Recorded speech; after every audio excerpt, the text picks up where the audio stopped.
Markets Now is brought to you by the 5-year anniversary of Brevant Seeds. Here's to 5 years of not just winning, but collecting one game-changing W after another. See all of our wins at Brevant.com/wins. Corn and cattle futures to the plus side on Wednesday, but a tough down day in the soybean market. Alan Brugler with ANN Economics is joining us. Alan, let's talk about soybeans, losses of 13 to 14 cents, new lows for the move here. Is this weather? Is this demand concerns, or what's pressure in the market? I think it's primarily demand concerns, particularly on the product side of things. I focus on China a little bit. I'm not too concerned about the fact that they haven't bought fourth quarter beans from us. I have what we call the planet Earth theory that says supply and demand doesn't leave the planet, and if they don't buy it, somebody else will. But we are looking at fairly loose stocks usage ratios globally for beans. And so you want to see the domestic demand, or more properly, the industrial demand pick up. You want to see strong bean oil consumption domestically. You want to see some kind of a bottom in the meal market. And we don't really have a bottom, although we're testing at 2016 lows here. The deal, or the lack of a deal, that we've made with China, and in fact, we kind of kicked the can down the road here this week. Do you think that that is also a concern for this market, because maybe we are not going to get anything resolved and miss our export window? Well, it definitely can cause delays, because fourth quarter is when we get the biggest soybean whole exports to China, fourth quarter and over into January and early February. If you're not getting that, you've got a deferred consumption, or you've got to shift that consumption to Europe or other markets. The one problem is China appears to have really loaded up their imports in May and in June. They were continuing to take old crop U.S. beans, and then they were bringing in quite large quantities from Brazil. Argentina just lowered their export taxes on soybeans permanently, according to President Milei there. So we're in a dogfight on China demand, and China is also trying to cut their hog herd due to poor economy over there, poor domestic consumption of pork, and overproduction. That doesn't help you on the bean meal side in China, which in turn means they don't want to bring in as many beans. So, as I mentioned, new lows for the move in soybeans today, and the November contract closing under $10. So where do we project to now? How much lower do we go? Well, we do have a head and shoulders top on the NOVE chart that counts down to 952. We've got a similar formation on the September old crop, or sort of half old crop, half new crop. That's about 20 cents below to the Wednesday close. So bigger downside on the NOVE if you're just looking at that particular indication. The dollar strength of the dollar can play into that. The dollar's been up 5 or 6 days in a row, and it's not helping us here. Corn saw a little bounce, 1 to 2 cents after contract lows in September yesterday. Was this all short covering? It looks like it. We've been trying to discount the September versus the new crop because we've got 1.3, 1.4 billion, somewhere in there, of old crop carryover, and you've got to allocate that. You've got to pay somebody to store it, so you're trying to get September to discount to December. We saw that pretty strongly on Monday and Tuesday.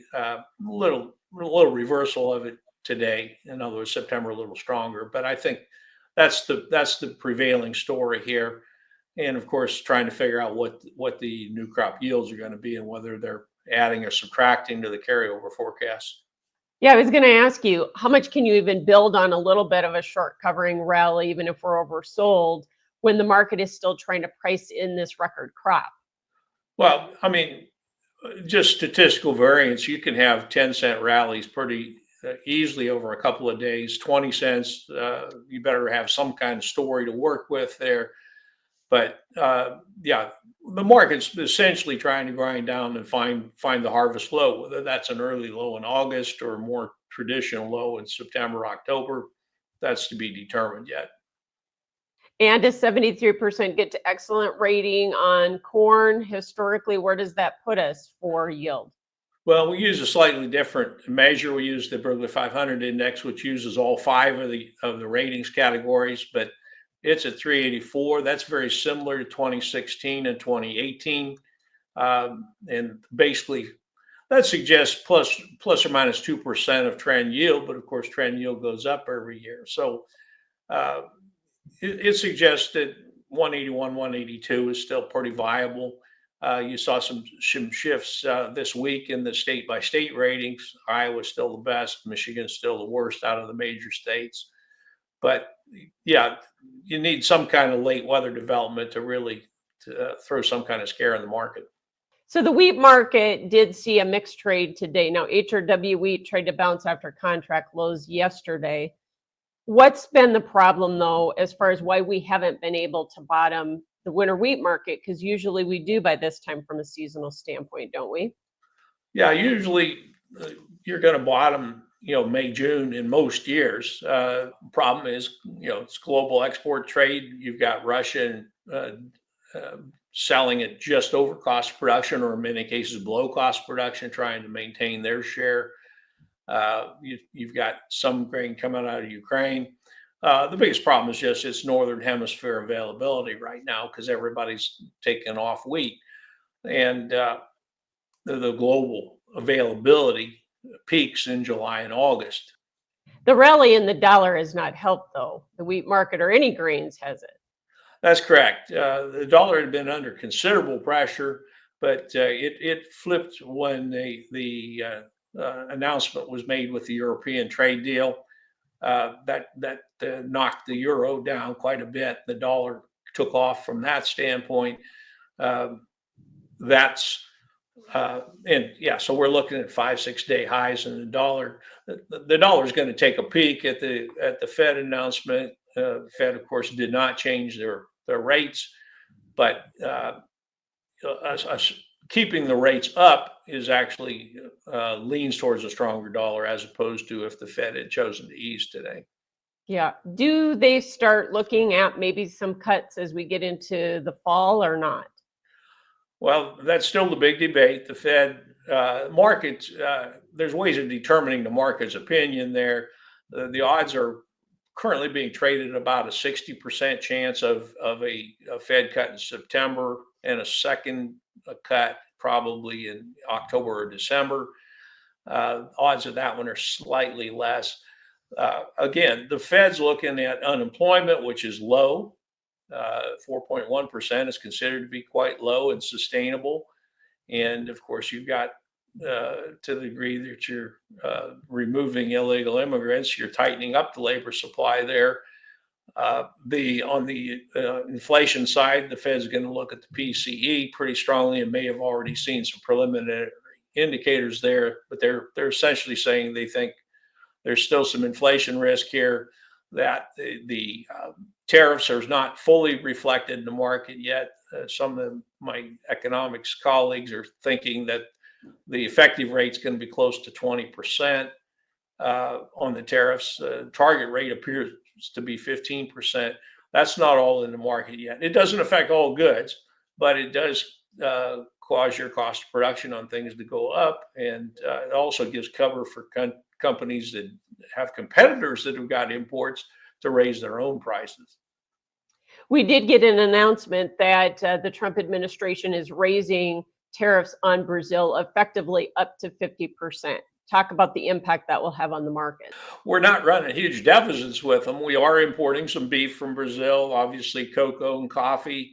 The president appears to be comfortable raising those prices if the Brazilians won't blink. It's been no secret that President Lula doesn't want to cut a deal under President Trump's terms. He's like, Brazil's a big boy too. You can't do this to us.